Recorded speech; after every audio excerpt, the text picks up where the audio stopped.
অনেকেই আমাকে কমেন্ট করছে যে রানাদা তুমি কোথায় গেছো, ফ্যামিলি নিয়ে কোথাও দূরে ফুরে ঘুরতে গেছো কি না। দেখো ভাই, আমি দূরে ফুরে কোথাও যাইনি। আমি এসেছি কল্যাণীতে, আমার বোনের বাড়িতে।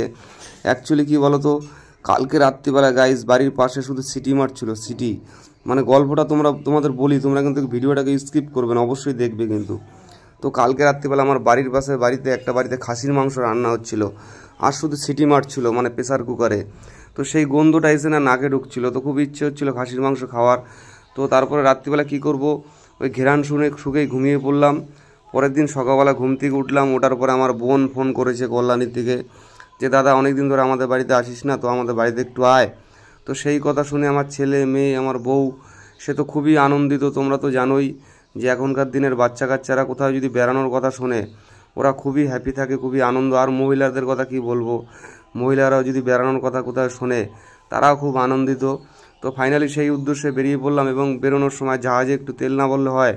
তো ফাইনালি একটু পেট্রোল পাম্পে ঢুকলাম, একটু তেল ভরে নিলাম, যেটুকু সম্বল সেইটুকু ভরে নিলাম। তারপর আবার বেরিয়ে পড়লাম আমরা কল্যাণীর উদ্দেশ্যে। তো কল্যাণীতে এসেছি, তো কল্যাণীটা পুরো ঘুরবো এবং তোমাদের দেখাবো। তো সেই উদ্দেশ্যে বেরোলাম, এবং ছেলে মেয়ের সবার আনন্দ রক্ষা করার জন্য বেরোলাম। এবং আমার বউরও খুব আনন্দ, বেড়াতে যাচ্ছে, বুঝতেই পারছো তোমরা।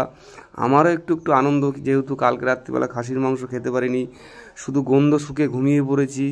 তো সেই আমারও একটু আনন্দ যে পেট পুজোটা ভালোই হবে বোনের বাড়িতে, জোর খাওয়া দাওয়া হবে বোনের বাড়িতে। তো সেই উদ্দেশ্যে বেরিয়ে পড়েছি, এবং দুপুরবেলায় বেরিয়েছি আমরা বাড়ির থেকে। মোটামুটি 11:30 থেকে 11:15টার সময় বেরিয়েছি। তো আমাদের আস্তে আস্তে মোটামুটি 1টা থেকে 1:30 বেজে গেছে। তো খিদেও পেয়ে গেছিলো, আর রাস্তায় প্রচণ্ড গরম। তো সেরকমভাবে কোথাও দাঁড়ানো হয়নি, শুধু এই তোমার বাঁশবেড়িয়া ব্রিজটা একটু দাঁড়িয়েছিলাম। কারণটা হচ্ছে আমার মেয়ে মানে খুবই দাঁড়ানোর জন্য খুবই ছটফট করছিল যে বাবা একটু দাঁড়াও দাঁড়াও। তো ওর কথা শুনে ফাইনালি একটু বাঁশবেড়িয়া ব্রিজে দাঁড়িয়েছিলাম, এবং ও গঙ্গাটা দেখছে, মানে দেখাচ্ছে ও দাদা ওকে দেখাচ্ছে, এবং খুব আনন্দ পেয়েছে ওইখানে ও দাঁড়িয়ে। তো ফাইনালি তারপরে এখানে আমরা একটু রিলস ফিলস বানালাম। ছেলেকে বললাম বাবা তুমি একটু ক্যামেরা ধরে দাও। তো একটু ক্যামেরা ধরে দিল ছেলে, এবং একটা দুটো রিলস বানালাম ওইখানে বসে। তো সেটা তোমরা অবশ্যই দেখেছো, সেই রিলসটা আমি ছেড়েছি। তারপরে ফাইনালি ওইখান থেকে আবার বেরিয়ে পড়লাম। তো এইখান থেকে আমার বোনের বাড়ি বেশিটা দূর না। অ্যাকচুয়ালি কী বলো তো, কালকে ওয়েদারটাও খারাপ ছিল, একটু মেঘলা মেঘলা ছিল, এবং আমাদের ওদিকে হয়তো বৃষ্টি হয়নি, কিন্তু রাত্রিবেলায় সন্ধ্যের দিক দিয়ে প্রচণ্ড বৃষ্টি হয়েছিল কল্যাণী। এবং এটা হচ্ছে ITI মোড়ের যে প্যান্ডেলটা, সেই প্যান্ডেলটা খুব দারুণ প্যান্ডেলটা করে। অবশ্যই এটার একটা ভিডিও বানাবো, সেটা তোমরা অবশ্যই দেখতে পারবে। তারপরে আমার মেয়ে পিছন থেকে চলে আসলো সামনেতে।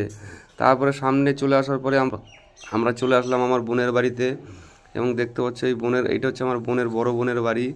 তো আমার মেয়ে এসেই ডাক দিচ্ছে পিসি পিসি পিসি পিসি পিসি করে ডাকছে। তো ফাইনালি আমার বড় ভাগ্নি চলে আসলো এবং দরজা খুললো, আর আমার মেয়ে ঘরে যাওয়ার জন্য একদম পাগল হয়ে গেছে। তারপরে আমার এখানে দেখি আবার ছোটো বোনও আছে। তো ছোটো বোনও বেড়াতে এসছে আমার বোনের বাড়িতে। তো ছোটো বোন, বড় বোন, এটা হচ্ছে আমার ছোটো ভাগ্নি, খুবই লাজুক, আমার কাছে কিছুতেই আসতে যায় না কোনো রকমভাবে। তারপরে খেতে বসে পড়েছে ফাইনালি আমার দো বোন এবং আমার বউ, দুজনাই খেতে বসেছে। তারপরে আমিও বসে পড়লাম খেতে, এবং খাসির মাংসের পিসটা যেই হাতে নিলাম দেখি খুলে পড়ে যাচ্ছে। ও সেই টেস্ট হয়েছে, বোন যা রান্না করেছে না খাসির মাংসটা, কি বলবো তোমাদের। আর বোনের হাতের রান্নার একটা টেস্টই আলাদা গাইস, যারা যারা বোনের হাতের রান্না খাওয়া তারা বোঝে। তো আমার এই ভাগ্নিটাকে দেখতে পাচ্ছ, এটা যে ছোটো ভাগ্নি, এ কিন্তু ছোটো থেকে এত বড় হয়েছে, আমার কাছে আসেই না, লজ্জা কি ভয় বলো কি বলো জানি না, তো আমার কাছে আসতেই চাইছে না। তো গাইস বিকেলবেলায় ভাবলাম একটু বাড়ি থেকে রাস্তার দিকে বেরোবো, কিন্তু প্রচণ্ড বৃষ্টি হচ্ছিলো, বেরোতে পারিনি। তারপরে ওদের জন্য একটু বিরিয়ানি নিয়ে চলে এসেছিলাম।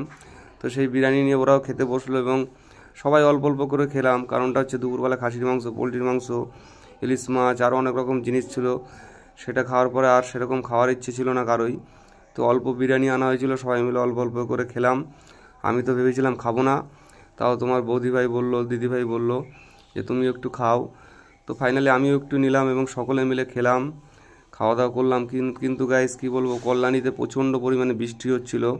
তো সেজন্য আমরা সেরকমভাবে বিকালে সন্ধ্যের দিকে বেরোতে পারিনি, যে কোথাও যাব কিংবা একটু তোমাদের দেখাবো, সেটা বেরোতে পারিনি। তো তারপরে ফাইনালি কী করব, ঘুমিয়ে পড়লাম মেয়ের কাছে। মেয়েও ঘুমাচ্ছে, আমিও ঘুমাচ্ছি। ও মেয়ের পাশে ঘুমাতে যে কী যে শান্তিও সেই লাগে, আমার সোনা মাম্মার পাশে ঘুমিয়ে থাকি। তো ভিডিওটা ভালো লাগলে অবশ্যই একটু কমেন্ট করবে, লাইক করবে। সকলে ভালো থাকবে, সুস্থ থাকবে। Bye, see you.